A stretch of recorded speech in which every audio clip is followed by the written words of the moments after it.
এই যে বন্ধুরা, এখানে আমি মাছ বোনা করে নিয়েছি। দুপুরে রান্না করছি পাঙ্গাস মাছ। তো বোনাটা হয়ে গেছে, আমি এখন ঢাকনা দিয়ে ডেকে দিলাম। আর ওদিকে আসেন, একটা জিনিস আপনাদেরকে দেখাই। এইগুলাকে কে কি বলেন আমি জানি না, এই যে, তবে আমি বলি এগুলাকে ধুন্দুল কিংবা দুধকষি বলি। আপনারা কি বলে এটা পরিচিত আপনাদের কাছে আমার জানা নেই।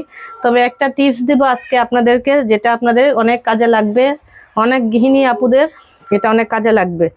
যেহেতু এই জিনিসটার চামড়াগুলা খুবই অল্প, মানে একবারে পাতলা, এটা মেশিন দিয়ে উঠানো যায় না, বাট আপনার বটি দিয়ে উঠাতে গেলে অনেকটা সময় লেগে যায়। তো আপনাদেরকে একটা সহজ জিনিস শিখিয়ে দিচ্ছি, অবশ্যই আপনাদের কাজে লাগবে। এই যে বন্ধুরা দেখতে পাচ্ছেন, এখানে সবগুলা দুধকষি আমি পরিষ্কার করে নিয়েছি, দেখেন, বটি ঝামেলা ছাড়াই। তো এখন আমি আপনাদের দেখাবো। আমার বাসায় ছিল পুরানো একটা জালি, মানে জালি চুবা। আপনাদের কাছে যদি নতুন থাকে তাহলে নতুনটা দিয়ে করতে পারেন, সমস্যা নেই। এই যে প্রথমে এটাকে আমি একটু পানি দিয়ে ভিজিয়ে নিচ্ছি। তারপরে দেখেন বন্ধুরা, এই যে এটা দিয়ে আপনারা এরকম করলে একটু ডলে নেবেন, একদম খুবই সহজভাবে এই জিনিসটা পরিষ্কার হয়ে যাবে।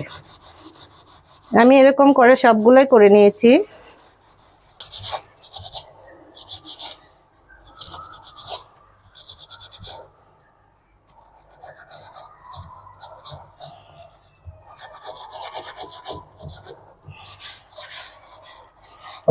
একবারে দেখেন বন্ধুরা, মাছের মতো পরিষ্কার করে ফেলেছি। কোথাও কোনো আঁশটা নেই আর কোনো চামড়া উঠে যায়নি। সবগুলাকে এখন আমি পানি দিয়ে ভালো করে ধুয়ে নিব। এই যে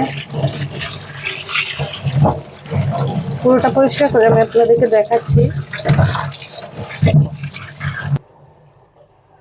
এই যে বন্ধুরা, খুবই সহজভাবে মাত্র কয়েক মিনিটে আমি এটা পরিষ্কার করে নিয়েছি। এটাকে আমি ভাজি করব। বটিতে এরকম আগে করতাম, অনেক সময় লাগতো,